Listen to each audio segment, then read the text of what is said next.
To break down Congressman Issa's issue with Sestak and the White House and to look at a few other political developments this week, I'm joined by CBSNews.com's Brian Montopoli. Brian, what do you make of Congressman Issa? He suggests that the White House is getting some pressure from inside its own party. Do you think this is going anywhere?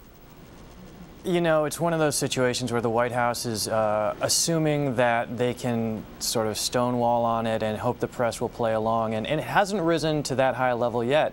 I mean, one reason the White House wanted Arlen Specter to win that primary, other than that he was their chosen candidate, is because now this issue goes up. Sestak is in the news, and it's a problem. I mean, if you look at the briefing on Thursday, Gibbs was asked about it. You now have Anthony Weiner talking about it. And the White House looks like it's stonewalling because, frankly, I think there's not another word to describe how the White House is trying to deal with this problem. They're saying the conversations were not problematic. They're saying there's nothing inappropriate said, but they're not saying what was said. And you've got the same situation with Sestak, where he's trying to pivot. He's saying, yes, I said that I was offered this job, but describing it beyond that gets into politics, and I'm not about politics. And, you know, I mean, until someone just comes out and says it, I don't see how this problem goes away. I think you're right. There's an internal inconsistency when you say you're not about politics when you're giving a political answer.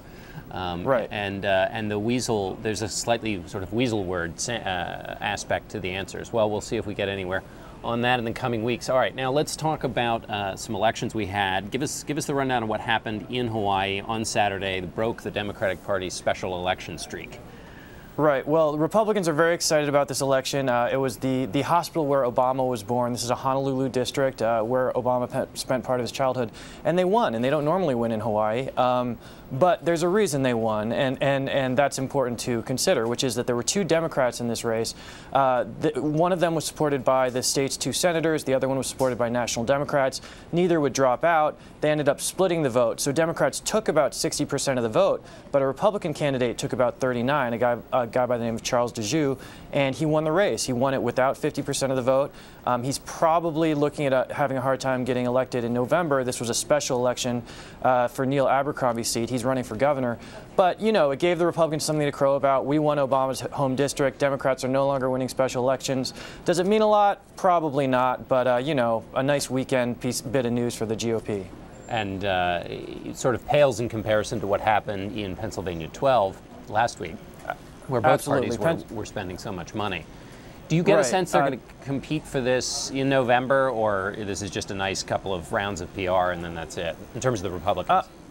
I mean, there's a sense that the Republican candidate did better than expected. You know, he was expecting maybe 30, 35% of the vote. He got almost 40. It's not necessarily a cakewalk for the Democrats, but Republicans have a lot of tempting seats, and they actually probably have less money than they have seats that they're going to target. So I guess it just sort of depends on all the calculations that the party committees make and, you know, whether they're going to dump money into this race. I'd say it's an uphill battle for the GOP, and they've got a lot of more tempting targets, but, you know, who knows? All right, let's switch now to New York and the governor's race there. We know it's an anti-incumbent year and an anti-establishment year. Is it going to be an anti-dynasty year? Andrew Cuomo is now in the race. Give us a shot. Give us an update on what's up there. Well, this is the state where I live, and anybody who lives in New York can tell you that Albany is a disaster. And Cuomo's pitch is, you know, I'm going to fix it, I'm going to clean it up. He's pushing ethics reforms. He's trying to get people in his own party on board with them. Of course, you'll remember that's dissimilar than what you heard from the last two New York governors, neither Eliot Spitzer and our current governor, neither of whom were able to necessarily make a lot of change in Albany, but it's the pitch. Now, we're talking about, of course, the son of Mario Cuomo. He has deep ties in New York politics. He worked for his father, so the notion that he's some sort of outsider, I think, is a hard sell. But he's coming hard with this, you know, I'm going to clean up Albany. I'm sweeping in sort of a new attitude. Whether it plays, we'll see. He's very popular. I think he's pretty unknown. He ran in 2002 and didn't win the governorship. But I think most New Yorkers know him as sort of the attorney general that they like in some abstract sense, but don't really know the details yet.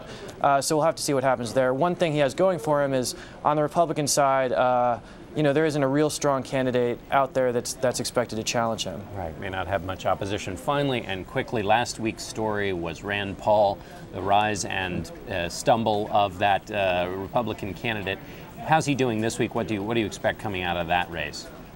You know, Republicans are sort of gathering around him. My favorite quote about this, I think one of the members of the GOP in the Senate said he needs to understand the difference between the conversations you have at 2 a.m. when you're in college and the actual work of governing.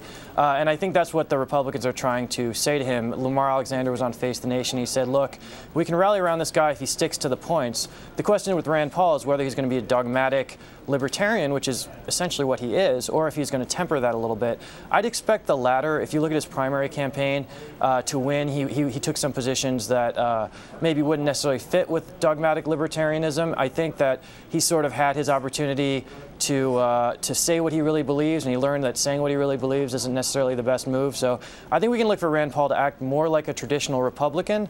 Now, does that hurt him with the people that got him elected? Perhaps, but you know, he's trying to sort of walk a very narrow line here. That's right, the anti-establishment candidate taking talking point lessons from the establishment.